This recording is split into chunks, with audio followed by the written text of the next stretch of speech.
বল সবাই ভগবানের জয়। পিসি ঠাম্মা, আমি প্রসাদে মিহিদানার লাড্ডু বানিয়েছি। আমি শুদ্ধভাবেই বানিয়েছি পিসি ঠাম্মা। রেখে দে, আর তুই পিছনে গিয়ে দাঁড়া।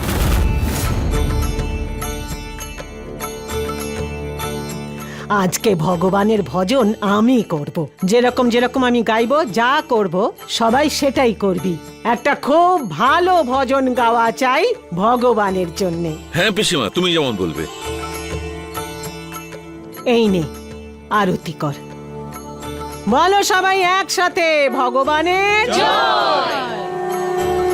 হরে কৃষ্ণ কৃষ্ণ কৃষ্ণ হরে হরে, হরে রাম হরে রাম রাম রাম হরে হরে।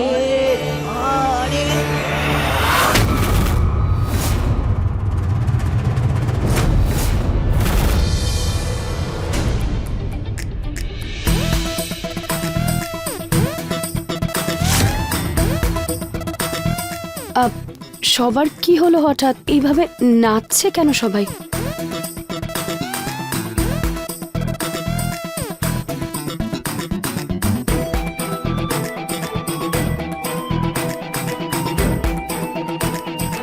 খেয়ে ফেললো রে, খেয়ে ফেললো, খেয়ে ফেললো রে, খেয়ে ফেললো, খেয়ে ফেললো। ওরে বাবা রে, ওরে বাবা রে, ওরে।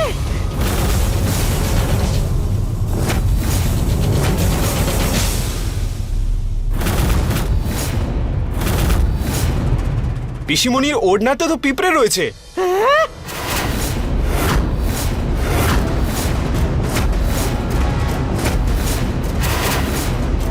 কিন্তু এই পিঁপড়েগুলো কোথা থেকে এলো? জামা কাপড় তো ইস্ত্রি করা। হ্যাঁ, আমি তো নিজেই দিয়ে এলাম পিসি ঠাম্মাকে।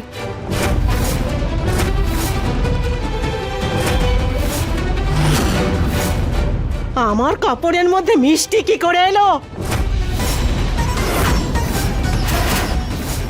মিহিদানা? লাড্ডু তো রুচিতা বানাচ্ছিল পিসিমা। হ্যাঁ মা, কিন্তু আমি তো হাত ধুয়ে নিয়েছিলাম জামা দেওয়ার আগে। মুখ খুললে তো সর্বনাশ হয়ে যাবে।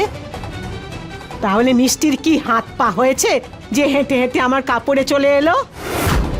তুই এক নম্বরের চালাক মেয়ে। আরে আমি শুধু তোর ক্ষমতাটা বুঝিয়েছি, আর তুই তো তার বদলে প্রতিশোধ নিচ্ছিস। প্রথমে গরম জলে জ্বালালি, তারপরে গায়ে পিঁপড়ে ছেড়ে দিলি। হ্যাঁ, কাল তো আমার উপরে বাঘ ছেড়ে দিবি। পিসি ঠাম্মা, আমার বিশ্বাস করুন, আমি কিচ্ছু করিনি। আমি জানি না পিঁপড়েগুলো কোথা থেকে এলো। অজুহাত দেয়া বন্ধ করো রুচিতা। দেখো তোমার দায়িত্বজ্ঞানহীনতার জন্য পিসিমার কি দশা হয়েছে। আজ তুই দ্বিতীয়বার আমার উপরে প্রতিশোধ নিয়ে নিলি। আহ পিসি ঠাম্মা, এখন বুঝতে পেরেছিস তো এরকম কতগুলো পিঁপড়ে আমাকে কামড়েছে আর কিরকম জ্বালা করছে? আর এই জ্বালা পিসি কখনো ভুলবে না। আমি তোর ক্ষমতা বুঝিয়েই ছাড়বো। পিসি ঠাম্মা, আমি বুঝতে পারছি না এগুলো কেন হচ্ছে। আমি যতই চেষ্টা করছি পিসি ঠাম্মার মনে জায়গা করে নেবার, ততই সব গন্ডগোল হয়ে যাচ্ছে। হতাশ হয়েও না রুচিতা মা, ঠিক হয়ে যাবে সব। আমরা আছি তো তোমার সঙ্গে। কিচ্ছু ঠিক হবে না মা, কারণ আমি যে ঠিক হতেই দেব না। যে কাজ আমি এত মাস ধরে করতে পারিনি, সেই কাজ এবার পিসিমা করবেন। উনি পাঠাতে পারবেন রুচিতাকে এই বাড়ির বাইরে।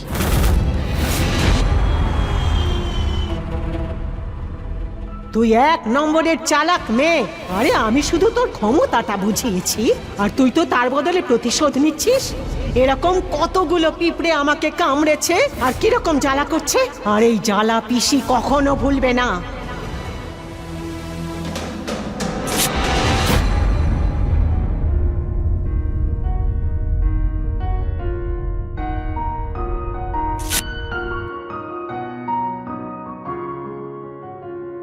টেনশন নিও না, আমি আছি তো, সব ঠিক করে দেবো।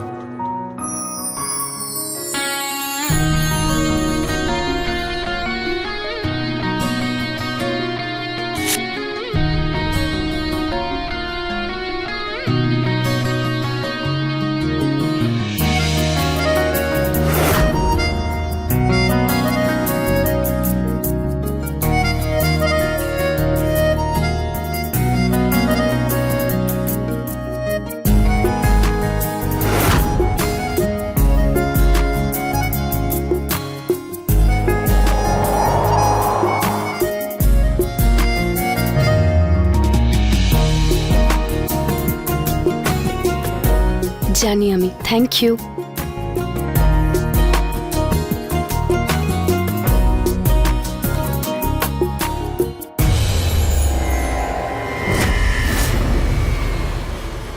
ও কাকে দেখে এরকম হাসছে?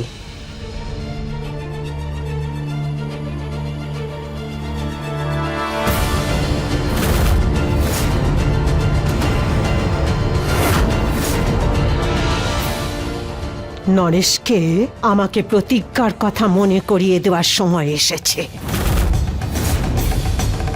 কি হয়েছে পিসিমা, তুমি আমাকে এই সময় ডাকলে কেন? তোর সাথে ওই প্রতিজ্ঞার কথা আলোচনা করার সময় এসেছে নরেশ। দিদি, আপনার হঠাৎ এই কথা কেন মনে এলো? মুখ খুললে তো সর্বনাশ হয়ে যাবে নিলাম। এই কথাটা বলা এতটাই দরকার যে, কারণ আমি তোদের মতো বোকা আর অন্ধ নই যে ছুটকু আর কাজের লোকের মধ্যে যে চাওয়াচাওয়ি হচ্ছে সেটার অর্থ বুঝতে পেরেছি। তেমন কিছু নয় পিসিমা, তুমি একটু বেশি ভাবছো। আমার চিন্তা করার দরকার নেই নরেশ। আমি গন্ধ শুকে চারদিকে সব কিছু বলে দিতে পারি। আর আমি জানি যে ছুটকু আর ওই কাজের লোক প্রেম বন্ধনে আবদ্ধ। আর এই প্রেম পূর্ণতা পাওয়ার আগে সেটা অপূর্ণ করে দেওয়াটা খুবই প্রয়োজন। এই জন্য সময় থাকতে সেটা কাজে লাগাতে হবে। ওই পরিবারের সাথে যে বিয়ের কথা হয়েছিল সেটা পূরণ করতে হবে। কার বিয়ের কথা দিয়েছিলে পিসিমণি?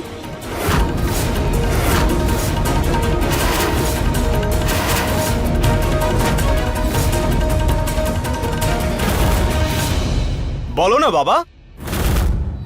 কালও তুমি কথাটা না বলে চলে গেলে, আজ তোমাকে পরিষ্কার করে বলতেই হবে কথাটা কি। কথা যখন হয়েই রয়েছে সেটা লুকোনোর কি দরকার? ছুটকুকে আমি বলে দিচ্ছি।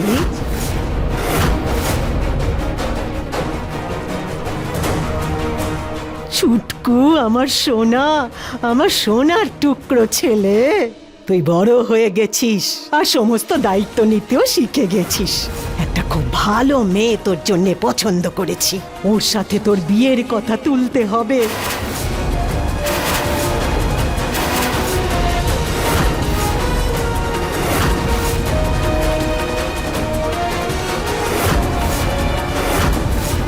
কি?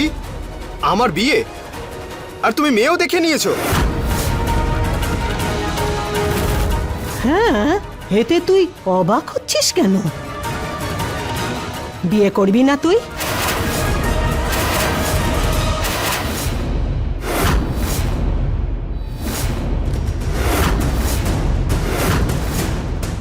পিসিমণি করবে আমার তো পিসিমা, নিহারও তো বিয়ে করতে চায়, করবে না কেন?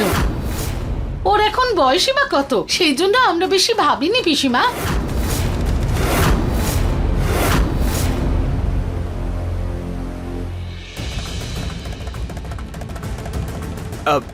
হ্যাঁ হ্যাঁ পিসিমণি, এখন আমার বয়স কত বলো? আর এমনিতেও এখন আমি দাদার বাবার সঙ্গে কাজ শিখছি, তাই এখন আমি বিয়ে করতে চাই না।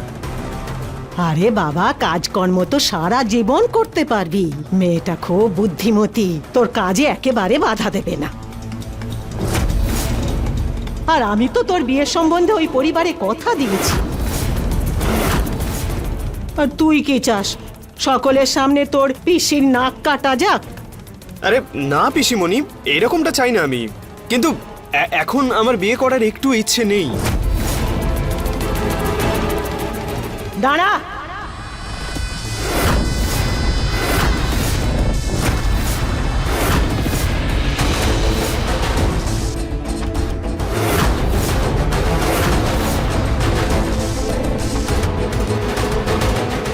মুখ খুললে তো সর্বনাশ হয়ে যাবে। বিয়েটাকে কি এড়ানোর জন্য কোনো কাজ, না অন্য কিছু বাঁধিয়েছিস? না পিসিমণি, কোনো রকম গন্ডগোল হচ্ছে না। তুই নিজে কোনো মেয়ে পছন্দ করিসনি তো? না পিসিমণি, আমি কোনো মেয়ে পছন্দ করি পিসিমা যদি এরকম হতো নিয়ার আমাদের নিশ্চয়ই বলতো। কি নেহার? হ্যাঁ বাবা, আমি বলে দিতাম বাড়িতে।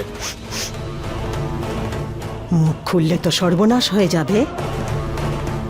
আমি কিন্তু একটা অন্য গন্ধ পাচ্ছি।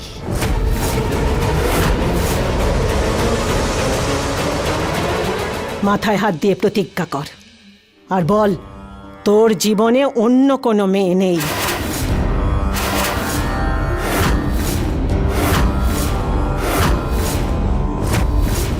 বল তুই কাউকে ভালোবাসিস না।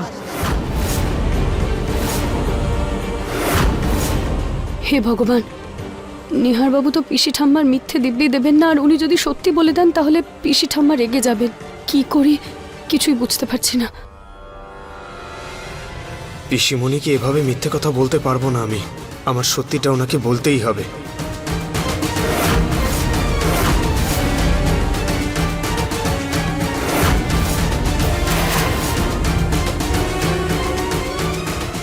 আমাকে কিছু একটা করতেই হবে নিহারবাবুকে বাঁচানোর জন্য। পিসিমণি, আসলে আমার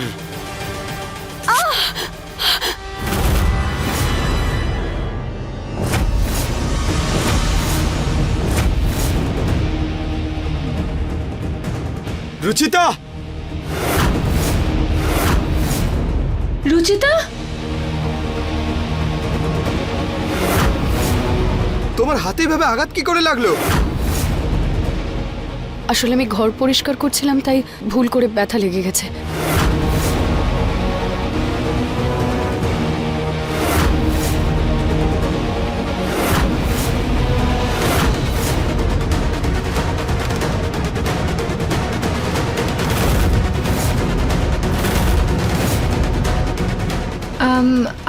আমি ডাক্তারকে ডেকে আনছি। হ্যাঁ, তুমি চিন্তা করো না। কোনো প্রয়োজন নেই কাজের লোকের জন্য খরচ করার। আমি ঠিক আছে, আমি রুমে গিয়ে ব্যান্ডেজ করে নিচ্ছি।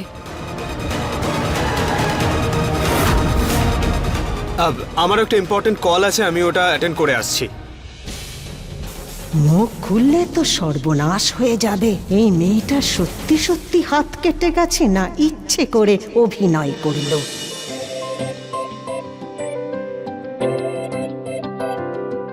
কি হলো নিহারবাবু, আপনি আমার উপর রেগে আছেন? করা উচিত নয় বুঝি? যেটা তুমি করেছো সেটা যদি আমি করতাম তাহলে? পিসিমণিকে যাতে মিথ্যে কথা না বলতে হয় সেই জন্য নিজেকে আঘাত দিলে এভাবে। একটা মিথ্যের জন্য আর কত কষ্ট ভোগ করবে রুচিতা? ব্যাস, অনেক হয়েছে। আমি যাচ্ছি সবাইকে বলতে। নিহারবাবু, আমি এই সত্যিটাকে লুকানোর জন্য এত কিছু করছি, আর আপনি এক ঝটকায় সবকিছু নষ্ট করে দেবেন। প্লিজ নিহারবাবু, আপনি আর একটু অপেক্ষা করুন প্লিজ। আমি জানি বাবা মা সঠিক সময় দেখে পিসি ঠাম্মাকে বলে দেবেন। প্লিজ নিহারবাবু। তুমি না এই সেন্টি কথা বলে সারাক্ষণ আমাকে আটকে দাও। I hate you.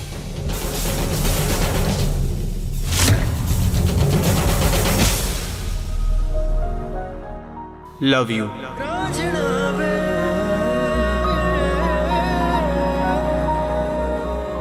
খুব ব্যথা করছে তাই না? মিথ্যে কথা বলো না। একটু বসো।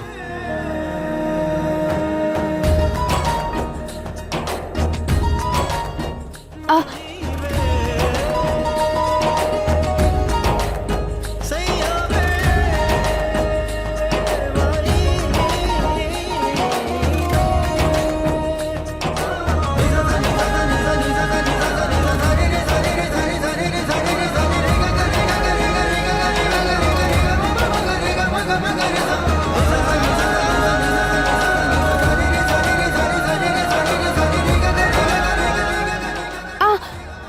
সরি। Thank you.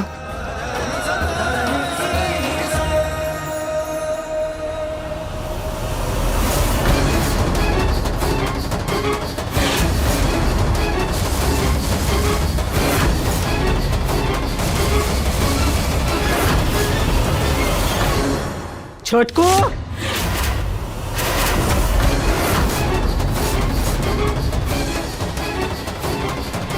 এটা তুই কি করছিস?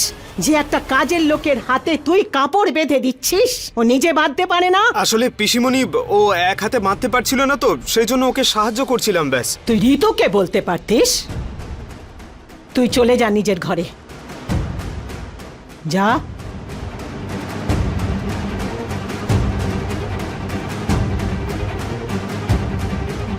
মুখ খুললে তো সর্বনাশ হয়ে যাবে। কাজের লোক কাজের লোকের মতো থাক, অযথা স্বপ্ন দেখিস না। যা এখান থেকে। এই কাজের লোকটা বড্ড চালাক, যে কোনোভাবে আমাদের ভোলা ভালা ছুটকুকে ফাঁসিয়ে দেবে। কিন্তু ছুটকুও তো ওর জালে ফেঁসে গেছে, কিন্তু কি করে? কারণ ওর তো কোনো রূপ নেই, গুণ নেই। আমি আবার বেশি ভাবছি না তো। আর আমার সন্দেহ যদি সঠিক হয়, তাহলে তো এটাকে কাটাতে হবে।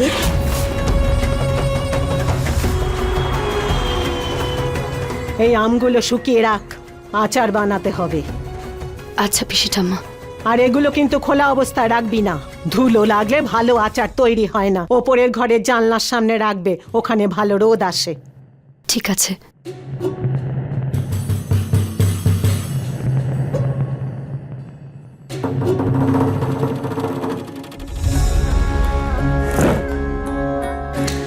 যাক বাবা, এই পাথরটা রেখে দিয়েছি। একবার এটা বন্ধ হয়ে গেলে ভেতর দিয়ে আর খোলাই যায় না।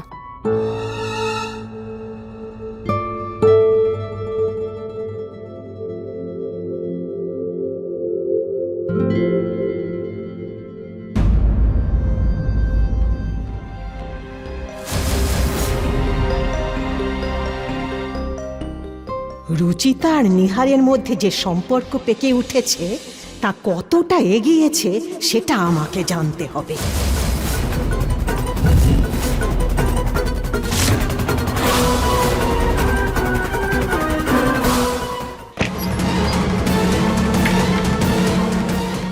এই মেয়েটার ঘরে এমন কিছু পাওয়া যাবে, তাতেই প্রমাণ হয়ে যাবে যে ওরা দুজনে কতটা এগিয়েছে। এগুলো তো সব বেকার।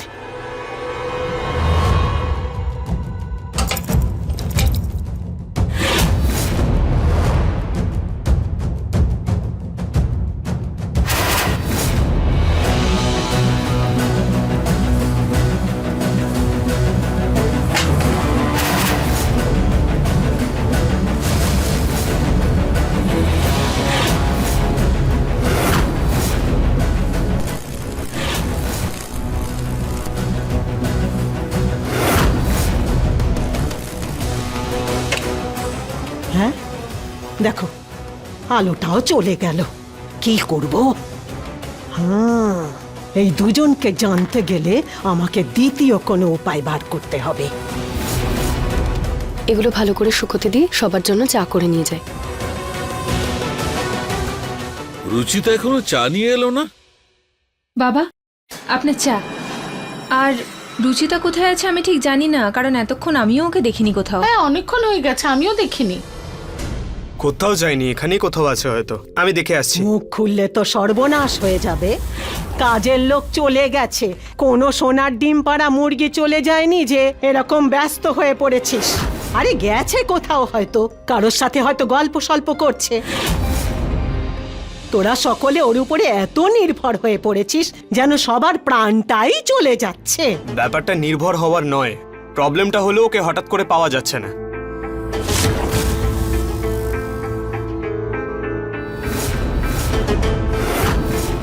হে ভগবান, এই দরজাটা বন্ধ হয়ে গেল কি করে? এবার তো এটা ভেতর থেকে খোলাও যাবে না। কেউ আছে?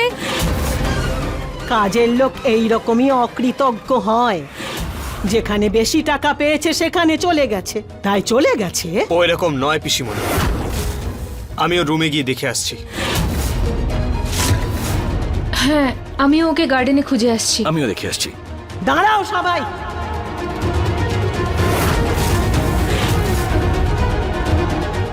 আমি বুঝতেই পারছি না একটা কাজের লোককে এতটা গুরুত্ব দেওয়ার কি হয়েছে। ওর যদি আশারই হয় তবে চলে আসবে, নালে ছেড়ে দে। ছুটকু, তুই কিন্তু আজকে আমাকে রাধাকৃষ্ণের মন্দিরে নিয়ে যাবি।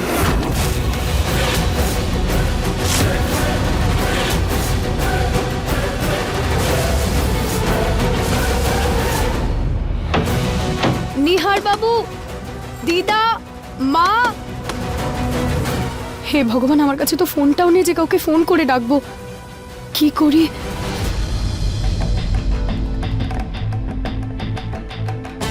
কেউ আছে? প্লিজ দরজাটা খুলে দাও।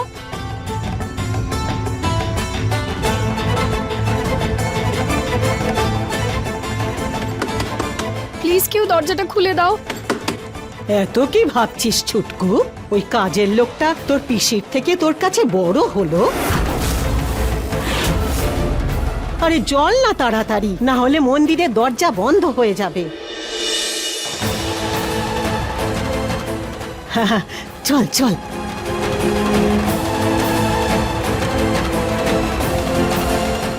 চলো, ছুটকু আমার কথা শুনেছে, তার মানে ওদের দুজনের মধ্যে কিছু নেই।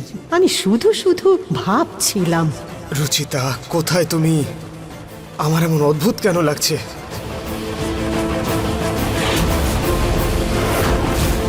কি হলো ছুটকু, থেমে গেলি কেন? পিসিমণি, আই এম সরি, কিন্তু রুচিতা আমাদের পরিবারের একজন সদস্য।